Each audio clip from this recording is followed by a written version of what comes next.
Assalamualaikum warahmatullahi wabarakatuh. Saya Siska Safira dengan NIM C1C021208. Nah, di sini saya akan melanjutkan penjelasan dari tugas ke-10 perpajakan di bawah dosen pengampu Bapak Dr. Wirmi Eka Putra, SE, MSI. Nah, baiklah, pada video kali ini kita akan membahas 3 poin materi. Yang pertama ada dasar perhitungan pajak, yang kedua ialah depresiasi, dan yang ketiga ialah amortisasi dalam perpajakan. Baiklah, yang pertama ialah dasar perhitungan pajak. Nah, dasar pengenaan atau perhitungan pajak. Dasar pengenaan pajak adalah nilai uang berupa jumlah harga jual, penggantian, nilai ekspor, nilai impor, atau nilai lain yang dijadikan sebagai dasar untuk menghitung pajak yang terutang.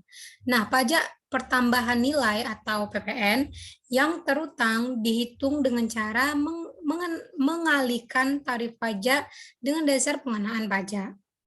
Nah, ini ada rumus perhitungan pajak yang terutang, di mana PPN terutang sama dengan tarif pajak dikali dengan dasar pengenaan pajak.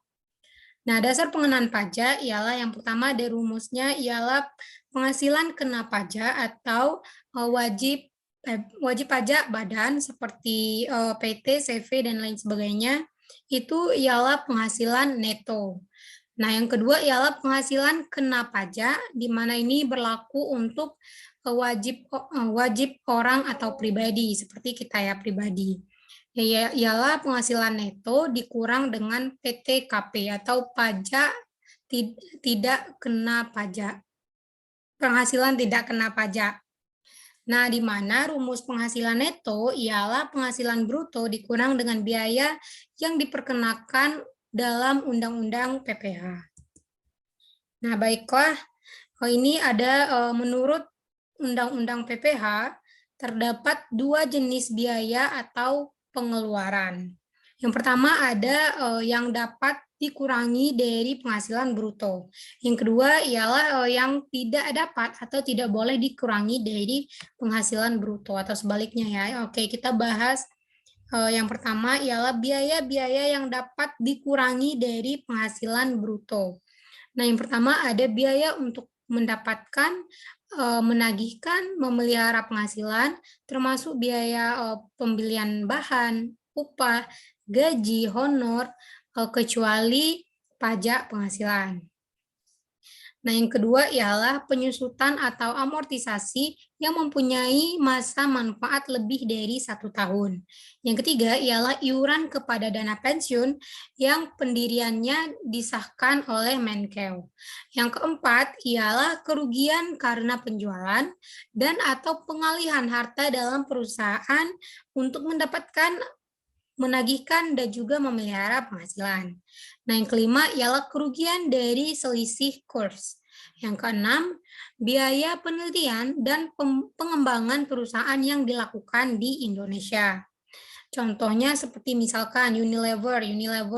Kalau pengembangannya yang di Indonesia berarti dikenakan biaya-biaya yang tidak dikurangi dari penghasilan bruto. Kalau yang dari Singapura berarti tidak ya, yang berada di Indonesia. Yang ketujuh ialah biaya beasiswa, magang, dan juga penelitian. Nah, yang ke-8 ialah PTKP untuk wajib pajak dalam negeri, dan sebagainya. Nah, yang kedua ialah biaya-biaya yang tidak boleh dikurangi dari penghasilan bruto menurut Undang-Undang Pajak Penghasilan adalah yang pertama ada pembagian laba dalam bentuk apapun. Yang kedua ialah biaya untuk kepentingan pemegang saham, sekutu, dan juga anggota.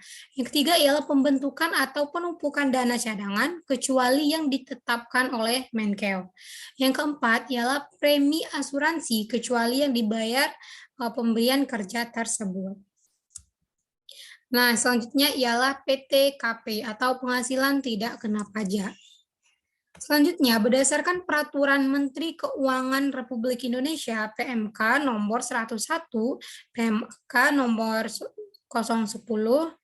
tahun 2016 tentang penyesuaian PTKP, maka besaran PTKP ditingkatkan menjadi. Nah, yang pertama ada untuk wajib pajak yang mana 54 juta rupiah. Yang kedua ialah tambahan untuk kawin 4.500.000 rupiah.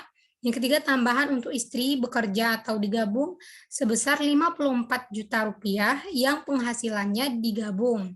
Yang keempat ialah tambahan untuk keluarga sedarah. Jadi 4.500.000 rupiah semenda atau anak angkat yang jadi. Yang kelima ialah tanggungan maksimal 3 orang. Yang keenam ialah tarif pajak berdasarkan pasal 17 Undang-Undang Pajak Penghasilan. Yang kedua ialah tarif pajak berdasarkan pasal 17 Undang-Undang Penghasilan mengenai pajak penghasilan ya, yang dari poin ke-6. Yang pertama ada wajib pajak orang pribadi dalam negeri dalam DPP atau dasar pengenaan pajak sampai dengan 50 juta rupiah, dan ini tarif pajak yang berlaku dengan persentasenya. Kalau 50 juta sampai dengan 250 juta, maka dikenakan pajak 15%. Jika kalau lebih dari 250 juta sampai dengan 500 juta, maka pajak dikenakan sebanyak 25%. Dan kalau lebih dari 500 juta, maka pajak yang dikenakan ialah 30%. Nah, yang kedua ada DPP wajib pajak badan dan BUT, badan usaha tetap, di mana tarif tunggal 28% pada tahun 2009 dan menjadi 25% pada tahun 2010, berarti berkurang ya.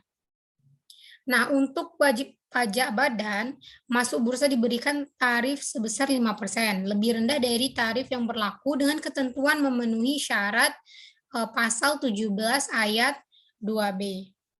BUT atau badan usaha tetap ialah bentuk usaha yang digunakan oleh wajib pajak luar negeri untuk menjalankan usahanya di Indonesia. Nah, yang kedua ialah depresiasi.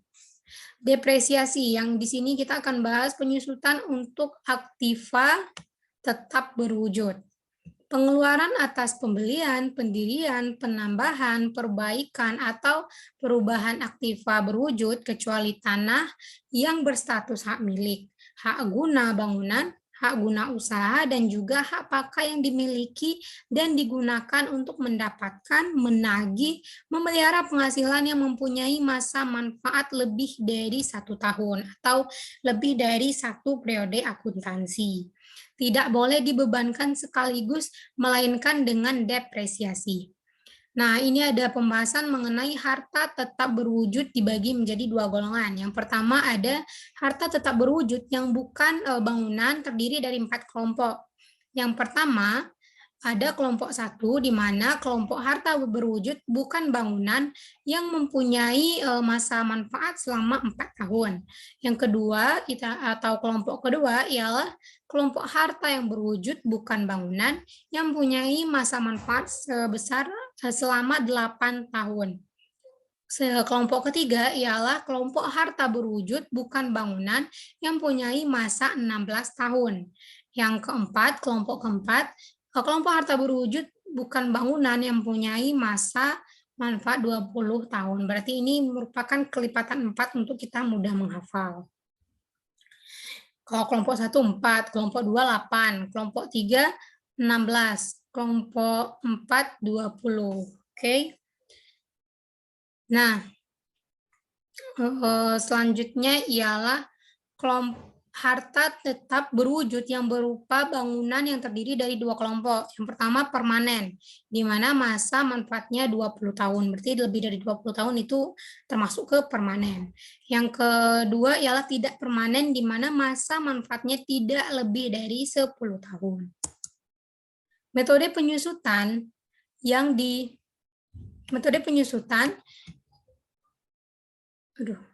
Metode penyusutan yang diperoleh menurut undang-undang ialah metode garis lurus atau straight line metode. Yang kedua ialah metode saldo menurun dan single balance metode. Nah, ada juga saat penyusutan dapat dimulai. Yang pertama, bulan dilakukan pengeluaran. Yang kedua, untuk harta yang masih dalam pengerjaan, penyusutannya dimulai pada bulan pengerjaan harta tersebut selesai.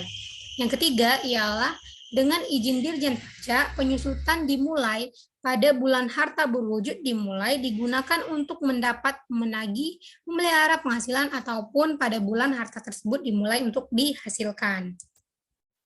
Nah, ini merupakan tabel masa manfaat dan juga tarif penyusutan. Ini ada kelompok 1. Ini yang tadi penjelasannya ya, ini yang berupa bentuk tabel biar kita lebih mudah menghafal. Nah, yang ketiga ialah amortisasi. Amortisasi atau penyusutan untuk aktiva tetap tidak berwujud.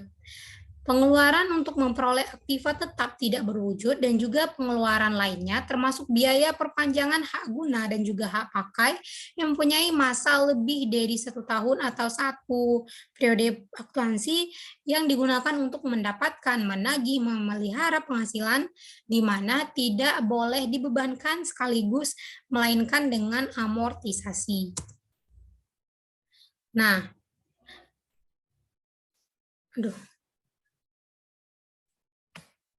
harta tetap tidak berwujud digolongkan menjadi 4 kelompok. Yang pertama ada kelompok pertama, harta tetap tidak berwujud, bukan bangunan, yang mana 4 tahun. Kelompok kedua ialah masa manfaatnya sebanyak 8 tahun. Sedangkan kelompok ketiga 16 tahun dan juga kelompok keempat 20 tahun masa pemanfaatannya.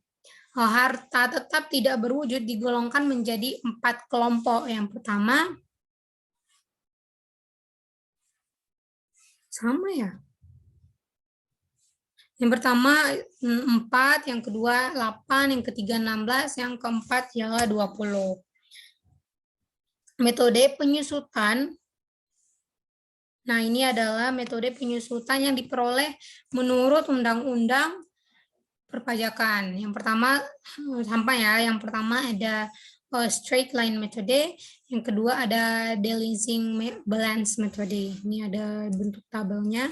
Nah, itulah penjelasan materi tugas ke-10 perpajakan. Akan dilanjutkan ke video selanjutnya dan juga materi selanjutnya. Bila ada kesalahan mohon dimaafkan. Billahi taufiq wal hidayah. Assalamualaikum warahmatullahi wabarakatuh.